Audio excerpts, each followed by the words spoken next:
Hello and welcome to another episode of Supercoach Insider. My name is Ben. And I'm Chris. And thank you for joining us for our Gold Coast Suns team analysis, Chris. Getting into the Gold Coast, my second favourite team, much better than those Brisbane Lions. Mate, you do this joke every time. 60% of the time, works every time. But for once, they're my second favourite team also, so we can't be too upset with each other. Hey, I'm getting into that the old sugar-free Sunkist as well today. Well yes. done. Also, before we get started, let's hit those. Ooh, It's quite nice there, I wasn't got FOMO. Hang on. I think I win. Okay, you do so win. let's hit our socials. We are SC Insider 100. You can find us on Facebook, Twitter, and all the audio platforms. So SoundCloud, Spotify, and Chris, the ones I forget. iTunes and Google Podcasts, just the two biggest ones, mate. You'll get there eventually. Stitcher, Twitch, you name it. And also find us on YouTube. It is Supercoach Insider, and we thank all of our YouTube followers at the moment for the love and for all the subscribes as well. Just as a quick little update, in the last 7 days, we have smashed out nearly 5,000 views. Chris, you wanted non-rookie numbers? They're still rookie numbers, but It's a step up, my friend. It's like we're off the rookie list. We're a Category B rookie, and now we're a Category A rookie. That's where we're at. I think that's fair. Quick little shout out. Brett Mollison, mate, your time is coming. You are basically the leech of coming up soon. We got some beer funds for releasing 2 podcasts in a day. I love these beer funds that I can't actually. I love them even more. But You keep bringing out all these beers. Like I was like, are these ever going to end? Like, what's that about? no, but Brett was really considerate. He said he wants me to get you the finest water money can buy. Oh, excellent. So I said I'm going to get you an Evian. It's from the Swiss Alps. Yep, with a little bit of cucumber, ice glazed. I better get some sort of minerals in there or something. You would hope so. Also, while we're there, the amount of listens we've had. So, quick little shout out to BJC, Justin Wash, Bear Harris, Harrison Vella, Aaron Hancox, Joel Bowser, Stoney, Jesus. Here we go. Stiffmo, James Elliott, David Kirby, Lockie Davenport. Davenport, Brad Cunningham, and Jono Carroll Binger, mate. So thank you very much for all of the listens. They've been Excellent. smashing it out. So I just wanted to give you guys a little bit of recognition to start. Beautiful. All right. Well, let's get into the podcast, guys, and we'll get straight in there with the rookies. Got to love them rookies. And obviously, look, Gold Coast didn't really make a splash this year, but they've just got so much depth right now and a lot of players that they need to blood. So going to the draft is really not really what they need to do. They did add, of course, number 7 pick in Elijah Hollins, who was touted to be the number 1 pick all season. Unfortunately, he did his ACL start of the year right before the season was cancelled. So that's made him slip back a little bit in the pecking order. I think the stats are around, if you do your ACL, there's a 25% chance you'll do it again at some point. So it's a very big risk to pick up someone who has done an ACL, and that's obviously why he slid. But he is an absolute jet. 188 centimeters and 85 kilos. He's a medium forward type that can also play in the midfield. So think your Dusty Martin, think your Jordan De Goey, think your Cam Rayner if he ever gets in there. That sort of player. High impact, can kick on both feet and accurately at goals, unlike Sprainer. It's delicious, isn't it? He is delicious. He's an absolutely fantastic jet. What I'm hoping is I hope he doesn't get gig this year because he's sort of on the verge of coming through. He's almost back into full training. He could play early in the season, but I really hope that they give him this year, build his knee up, build his confidence up, get him smash some kids in the knee full, or whatever that. What's the second tier league called? Have they got a name for that yet? Oh, I don't know. I can't remember.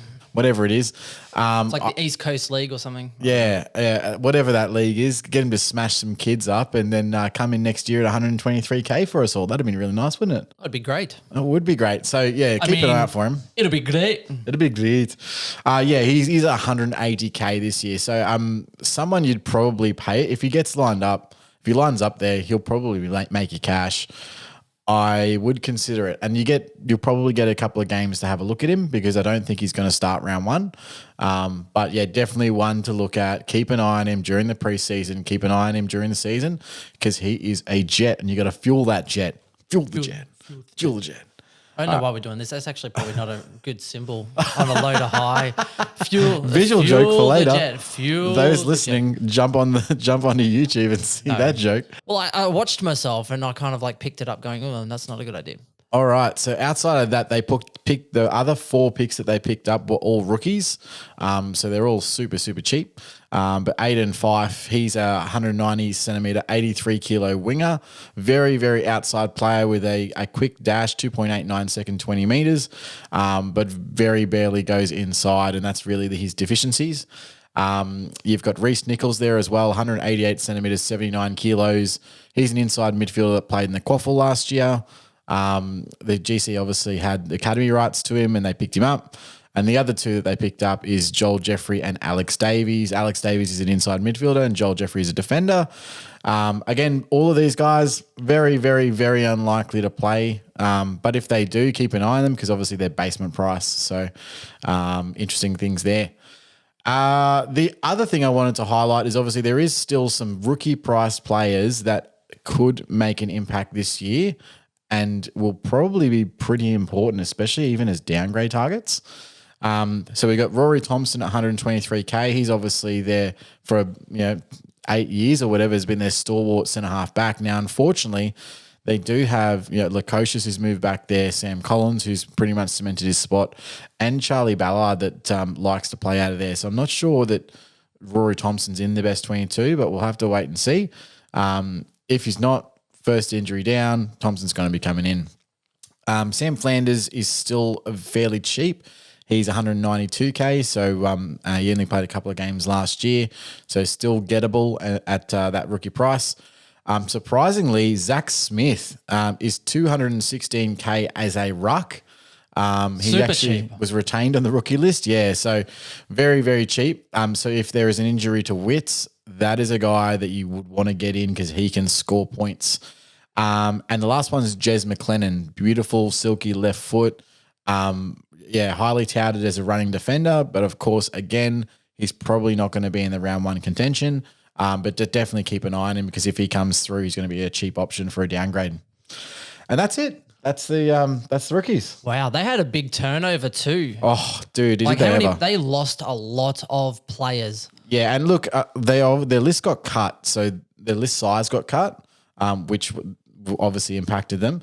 But yeah, they lost Jacob Dawson, Corey Ellis, Sam Fletcher, Pierce Hanley, obviously retired, Jacob Heron, George Holland Smith retired, Jesse Joyce was delisted, Anthony Miles retired, Mitch Riordan was delisted, Josh Schoenfield was delisted, and of course Peter Wright went over to Essendon in the trade. So, Jesus. Did you say Heron got delisted? I did. Oh, mate, he'd be gutted.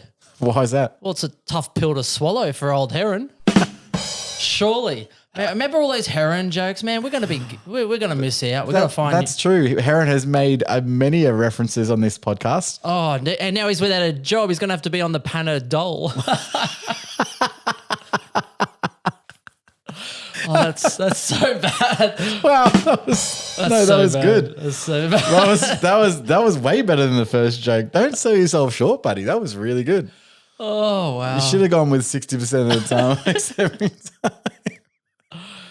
True. Oh, Jesus. All right. Now let's get into their best 22. Now, it is a little bit difficult, I'll be honest. Their best 22 is hard to pick these days. You've got guys like Harbrow, who's actually a now retained rookie, but still a obviously senior player within the group, and I think he's best 22. So I'll go through it from the back line. Butterick, he seemed to nail that spot last year. Sam Collins at fullback, along with Charlie Ballard, who has been a fantastic intercepting defender. You got Harbrow there, as I mentioned, Lukosius, who literally lit up the season last year, and Jack Bowes, who's found a new role down there at halfback. On the wing, I've still got Anderson there with Rowell and Ellis.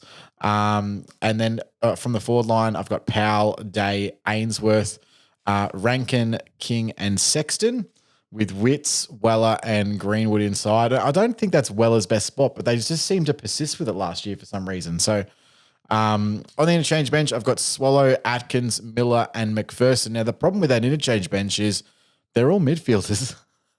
So I don't think that's probably how they line up, but those are their best players on the bench. Like, Yeah. For depth, I'll go through they've just got a lot of depth. They've got Rory Thompson, they've got Will Brodie, they've got Braden Fiorini. They're actually a really strong side. They are. They could surprise this year. Oleg Markov obviously has moved up there from Richmond. Jack Homsch is there. You've got Sean Lemons, who has been a consistent player for them. Nick Holman's been in and out of the side. As we mentioned, Flanders, Hollands, Corbett, and Burgess. All of those guys could have games this year.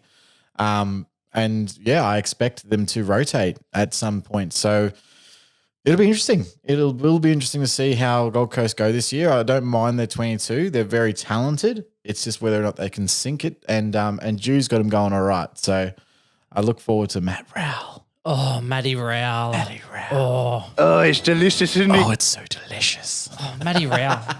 That's actually, yeah, and I do agree. That's a tough 22. Also, they still have a larger list than everyone else. They do.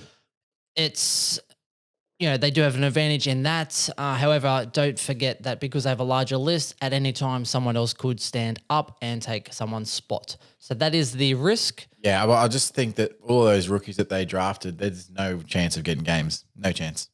But I'll see how we go. Outside of Hollands, of course. Right. Yes. Chris. Yes. Talk into the people. No. Okay, fair enough. Right. So you want to hit the Premiums. Let's get into it. Premiums. All right, let's Or hit lack thereof. lack thereof. Well, let's hit the premiums first out of the gate. All righty, premium. So I'm just trying to keep track of time here as well. You're right. All righty, first one is basically Matty Rowell. We can I love that we skip the other premiums and just go straight to Rowell. Beeline that guy. Let's go. the best player they have is also one of their youngest. So let's have a look at Matty Rowell. Averaged 102.4 over 5 games, a small sample size, 63.9% time on ground, injured round 5 on 6 Supercoach, which means his true average is actually 125 Supercoach points. Oh, that made me hard. Oh, this makes Brucey very excited. It really does. Right, so that's why people can see some value in his selection. Yep. He had scores of 72, 171, 141, 114, and 6. Now, to give you a little bit of an insight, right, against West Coast, they played 75% time on ground, had 26 disposals, 80.8 disposal efficiency, 14 clear contested possessions, 11 ground ball gets, 1 mark, 2 goals, 7 tackles. And a partridge in a pear tree. Killed it. And then against Adelaide, he had 81% time on ground, 20 disposals, 65% disposal efficiency, 11 contested possessions, 9 ground ball gets, 1 mark, 2 goals, 11 tackles. He just does everything that Supercoach wants you to do. So tackles hard, wins possession from tackles.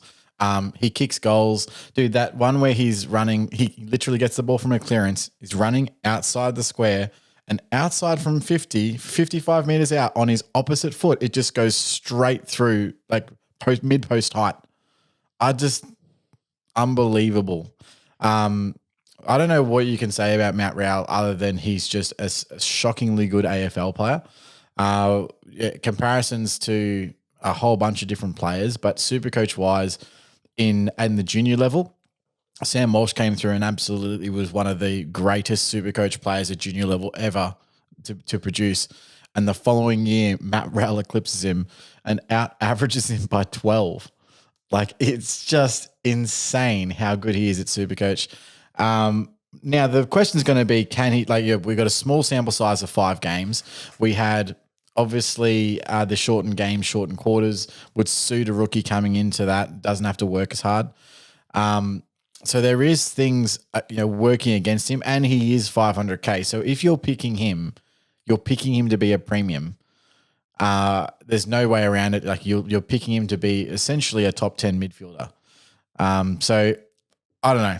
I really like the pick. I love it. He's been in my side most of the season, but I do find myself, if I need to get cash, like if I've got him at M6 or M5, but I've got enough cash to upgrade him, am I pulling that trigger? For a large part of the start of the season, I was like, well, Matt Rowell versus Patrick Cripps. And I'm like, ooh, that's actually a tough call. Like, it actually is. Now, I'm going with Cripps at the moment, but if Rowell outscores him, I might just neck myself straight up.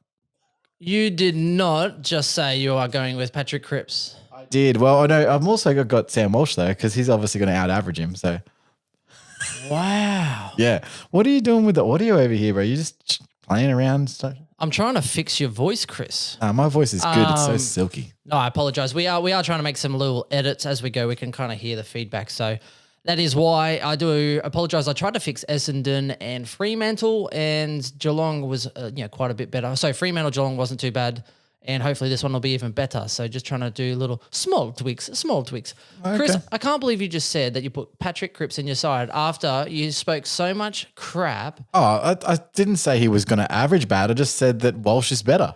That's it. Okay. It's and that's factual too. So you're saying they're both going to be a top 10 midfield option then, basically? No, I just said that Patrick Cripps is good value at 520K. But why would you pick anyone unless they're a top 10 pick? I think he's got the scope to go anywhere between 105 to 115. And so that makes him value at 520K because worst case scenario is a good M8 at 520K. That's so funny. Last time I heard that, I laughed so hard I fell off my dinosaur. Yeah, fair enough. That would almost round us out for the premiums for Gold Coast. But we will touch on Hugh Greenwood had an outstanding year, average 105.6. He averaged 93 the first 4 rounds, averaged 112 the last 5, 690s, 800s. Also had some horrible scores, 61, 69, 85. Not that bad. Scored 90 plus in 82% of his games. So again, really reliable there. 4 120s, including a 132 and a 144. Now, here's the interesting part. He actually averaged 5.7 Supercoach points more without Rao, which means that he's actually probably 6 points overpriced. So you're kind of looking at around that 100 or just under, realistically. That's valuable information for draft. Draft, that's exactly what I was about to say. For draft, he's actually probably about 6 points overpriced. And he's a midfielder only this year, which means he's actually less value than last year. So just be careful what you pay for. Avoid. And the other one's obviously Tukey Miller. Hang on. I am not done. Right, now, Greenwood. Okay. Sorry, wait for the joke. Can I press a button? No, you may not. You press, Chris, you press my button. I feel like I want to be able to press the button, and I don't get the buttons. It's all you button the buttons. You don't get the button for a reason, Chris. Right? It's my shit. You sit there and listen. Okay, Hugh Greenwood should consider a life in politics after footy. Okay, the Greenies have already planned their campaign already. I said vote Greenwood for Greens because if Green can, Green would. That's really bad. That is an all-time low. It was an all-time low. You're right. That's pretty good band, by the way. Great band, all-time low. Sure. Okay, so Tuke Miller, you're right. He had an outstanding year, 105.9 average. He went up by 21.1. It's crazy, right? His best. He just got unleashed from being a tagger to an offensive midfielder. So, yeah. Yeah. Well, obviously, Zorko is no longer the tag threat, so why would you tag anyone anymore? His best Supercoach average by 16.7 Supercoach points. He had 290s, 1100s, so extremely consistent. And 5 120s, including a couple of 140s in there. Only one score below 80. The problem I'm finding with Tuke Miller this year is Raul obviously back. You've got Atkins coming into that side as well, and you've got Anderson probably wanting more like on-ball rotation. Is Tuke the one to come out? I'm not sure. He actually averaged 113 the first 8 rounds and had an average. He actually scored 2.2 points less per game without Raul. So he was the one getting he was getting more ball off Raul. So it depends on the roles that are played, to be honest. Like David Swallow, if he's fully fit, is he in there? Yeah, and that's 100% a consideration. You know, Swallow, I mean, I actually think he's played his best football really off a halfback flank. But, I mean, what do I know? Whatever. I ask myself that all the time. Yeah, I look, for draft, I'm avoiding these guys. I don't know enough to pick up Miller unless I can get him at value, and at 106, that's not value. Even if I'm picking him up at 100, am I like, ooh? I just go, ooh. Do you like that? I don't know. I can't do it. What do you think about Jared Witts, mate? The tall, friendly giant. I remember someone, I paid them out a bit last year. He said that he was going to be a top 3. You're like, an elephant never forgets. No, an elephant never forgets. Said he was going to be a top 3 ruck, and I was like, he is not going to average over 105. I don't know what. I said I would put any money on it. And you didn't. Oh, I should have. Oh, You got to put it on the line. on the line. He's right. So he averaged 99.7 the year before, averaged 93.4 this year. He did have that, was it an ankle or something in the preseason 2020. So I actually think he is some value in draft. I think he will slide a few picks. And if you put Matty Rowell in that contest with more time and a fit Wits, I actually think Wits could do pretty well. Maybe. Like what's pretty well? Like Over 100. Okay. Not much. It's as in I still think you could get about a 7-point buffer out of him in draft. I think people are going to. I think he's one that you wait until like round 16, and if he's available, you pick him up. Well, I think if you miss the top sort of 3 to 4 rucks, you kind of just leave it for a while. Yeah, exactly. That's what I mean. I mean. Like if he's around, then great, but I'm not targeting him.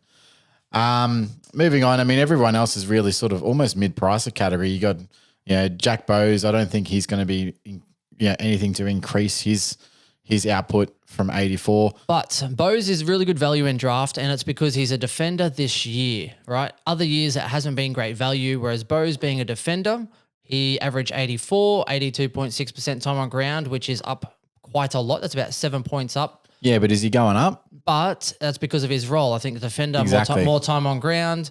So I actually think he's not a bad option. I think he's been consistent in actually improving slowly, right? So it's his 4th year this year. He's only been in the system 3 years. He was pick 10. He averaged 90 the first 9 rounds, 77 the last 8, 4 90s, 300s. And he pretty much got left down at the end of the year where he had 4 scores, basically averaging 66 the last 4. My problem is that there's just better options in defense for the Gold Coast Suns. I mean, I would 100% go Jack Lukosius over him every day of the week. Well, speaking of Lukosius, right, 430K is kind of mid-pricer-ish, or like that fallen premium around Zach Merritt. Mm-hmm. Unfortunately, Zach Merritt kind of wins because he's close to him on price. However, I would not be surprised. Lukosius is super good, super attractive to watch. He is definitely a smoky in draft. I would love to pick him up. He's an 80 flat average. It would not surprise me if Lukosius went at least 90 plus this year.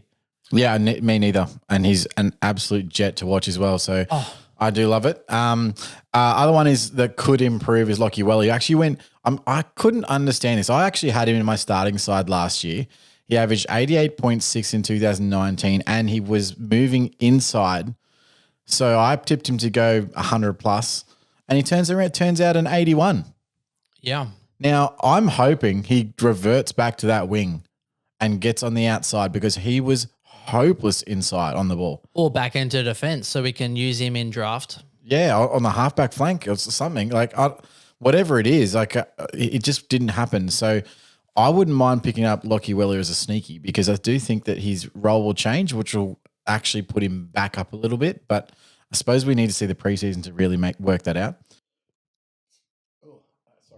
Outside of that, I mean, splattering of guys averaging 80, Brandon Ellis, David Swallow, Sam Collins almost got there as well. So you're getting into more draft relevance? Yeah, all of this is draft relevance. There's real... Can I drag one in though? You can. As far as drag any of them in. Mid-pricer, kind of nearly rookie priced, is Rory Atkins, 244K, right? Good old Rory Atkins. So here's the thing though. He had 20 games in 2019 at an average of 75.5. Not bad for a guy priced at 244K. Last year, he just played the 4 games at a 50 average. Previously, we used to laugh at Atkins because he would go 51 week, 100 the next, 51 week, 100 the next, which is due to the role. He's an exactly outside. 75 average. I like it. Yeah, exactly. And that was literally the painful part. Atkins would win you a draft round and then lose you a draft round, and it was extremely frustrating. But again, that's the nature of playing an outside role. And it's funny because we actually put this up on our socials. Yeah, we did. We're having a bit of a muck around, and I was saying that Atkins he's an outside player, and they recruited him for that role. He's kind of a link-up player. Now, Adelaide, he was on their kind of shit list. Once I think they knew he was gone, they're like, right, we're not playing you. We're playing the rookies. Gold Coast, I reckon they kind of signed that deal early, and he's kind of their link-up player. Now, he reminds us of a certain someone who gets a lot of cheap ball. Who also used to play on the wing. On the outside, someone who gave us a really famous 1 star that one time. And I basically said, I was like, Rory Atkins is the Aldi of Lockie Hunter. The Aldi version of Lockie Hunter. The Aldi version of Lockie Hunter. And Chris created a new nickname for Atkins. It's Rory Seagull Atkins. Seagull Atkins. Get in there. And I hope he does seagull it up. Like, I want to see him be the ultimate seagull. Like, fuel the seagull. Fuel the seagull. Fuel the seagull. Because he's definitely not a jet. Oh, wow. That was a zinger. How come I don't get any but I don't get. Yeah, thank you. Because you're never delayed. You're never funny. That's why. Fuck off! I'm hilarious. I'm carrying you, bitch. You better lock it up. You lock it up. Lock it up. Yeah, right. No, but I actually think Atkins is some good value if he gets a fairly good role. We're actually good at making up nicknames though too. Darcy Minigun Parish is no longer Miniguns. Fair enough. Yeah. Also, draft relevancy. I'd pick up Isaac Rankin. I don't know what sort of like if he's going to be stationary in the forward pocket, but geez, he's an exciting player, and if he can get some more midfield time, he can be anything. So definitely one to watch there. Isaac Rankin as well. Yeah, I think Isaac Rankin's good. I think Ben King is still progressing along quite nicely, but as a key forward, even though he's agile, I think he's still another year away from actually being in contention, even in a draft league. 55.6, although it's interesting. If you're in an extremely deep draft league, Ben King still had a pretty high ceiling. Forwards got screwed notoriously last year, so if you wanted to take a risk, I could see that, but I'm not really all for it. And Darcy McPherson has to be on their shit list. Oh, he's just not in their best 22 anymore. No, he was killing it, and he got made to play forward pocket for the back end of the year. Like, it was crazy. Yeah, look, I think that there's just so many of his types, those forward mid types at the Gold Coast. It's like, well, who's going to be the one? And he's definitely not. I am the one. I will be the one. But Will Brodie is the other one. So he's played a lot of forward last year. He's a dead set gun, but I don't understand how he's not playing. And I've heard a rumor that he's a bit lazy. So potentially could be more off field than it can be on field, because when he's on field, he's an absolute jet. But he ran a PB this year in the preseason, and so if he can get some time, he's 344K as a forward mid. Yep. For me, it's still more draft relevant. I'm not paying $350 for a guy that is no certainty in the team.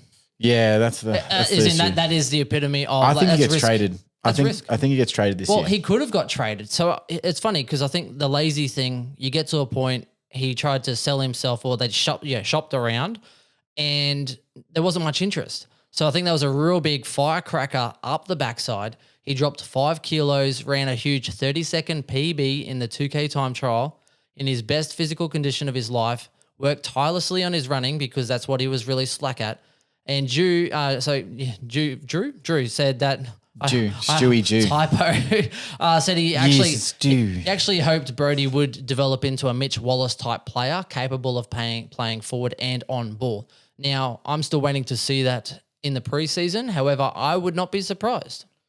Yeah, well, I don't think he's best 22, but a couple of injuries and all of a sudden he's making you cash. But I don't know. He's someone to look at anyway. But if I'm Gold Coast, no one showed interest, I would be playing him this year. Because you're not. Absolutely. Well, they might make finals or fringe. Otherwise, you'll get nothing for him. If he's doing well, I'd be like, sure, forward with a smidge of midfield, look good for a second. We'll give you an attacking kind of role, and then we'll ship you off and cash it in a day. We'll catch you on. Well, that's a smart business move. Yeah, but there just doesn't seem how AFL clubs aren't necessarily the smartest.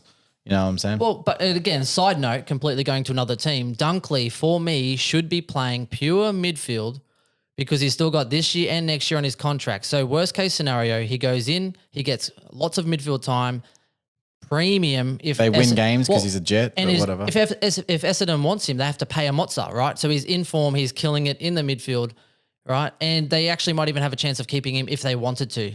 There's no point shelving him, putting him in a pocket, saying, stuff you want to leave soon, because it just diminishes his value. It makes no sense at all. I don't know. Winning makes sense. That's why Dunkley's still on my watch list. That's why I'm still kind of interested. Very cool. I'm failing. I don't want to let him go just yet, Chris. You know what you need to do? Let it go? Let it go. Let it go. All right, that's pretty much it. I think that wraps is. it up. It's a bit of a short pod, but I think they're pretty good. If you could choose one person out of this team as far as potential to be a top 10 outside of Matty Rowell, who would it be? I don't like it. Lukosius. Yes. Lukosius. Yep, Yeah, I absolutely. agree. He's got the most upside for me. Yep. That's why. Where are you going to pick him in draft, though? I'm probably going to pounce on him, to be fair. I'll pick, like, what is he average? 80? Yeah, he averaged 80. 80 flat. I'd pick him up like 85 to 90. Yeah. If you, ballsy, go high 80. I think he could probably average 90 to 95 this season. I think he's good value. Yeah, so do I. I do agree. He did. I said Bit he of could. value. Actually, here's my notes. I said he could go 88 plus in 2021. So draft Smokey, easy PB time trial as well. He had in 2021, start of this year, looking good. Looking good. Looking good. Well, look, I think that wraps us up. Nice It does. and tidy. I guess there's not much about the Gold Coast Suns except for sun, sunshine, and Matty Rowell. Seagull Atkins. Oh, Matt Rowell, right. That Matt too. Rowell. But look, until next time, thank you very much, and we'll see you again soon, guys. See you guys. All right, bye. Bye.